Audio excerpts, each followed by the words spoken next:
Няма съмнение, мисля, че всички сме убедени, че съгласно правната регламентация на договора за банков кредит, и легалната му дефиниция в член 430 от Търговския закон, той е уреден като консесуален договор, за разлика от генезиса му, т.е. от договора за заем, който е реален. Заема за потребление има предвид в ЗЗД. Така че тук ясно, просто го маркирам, като така по-скоро за сведение. Мисля, че това е безспорно и не подлежи на второ място. Нашия законодател възприема общо взето принципите, установени в Германския търговски кодекс и това число и в Френския граждански кодекс, а именно, че целта е конститутивен елемент на договора за банков кредит. Струва ми се, че и това така е ясно като бял ден, т.е.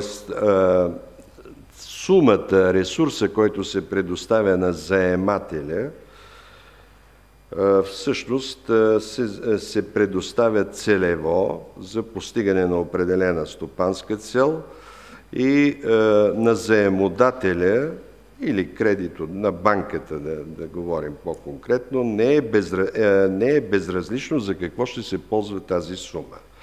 Така че липсата на цел очевидно прави непълен фактическия състав на договора и го опорочава, т.е. той е нищожен, ако няма цел.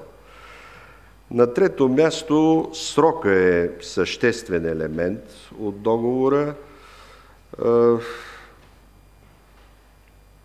Впрочем, за целите тук, за целта само това пропуснах да кажа, че условно в доктрината ги делиме на инвестиционни кредити и оборотни кредити, като, разбира се, инвестиционният кредит е този, с който се придобиват активи, докато оборотният е за попълване на оборотни средства. Това деление е по-скоро условно.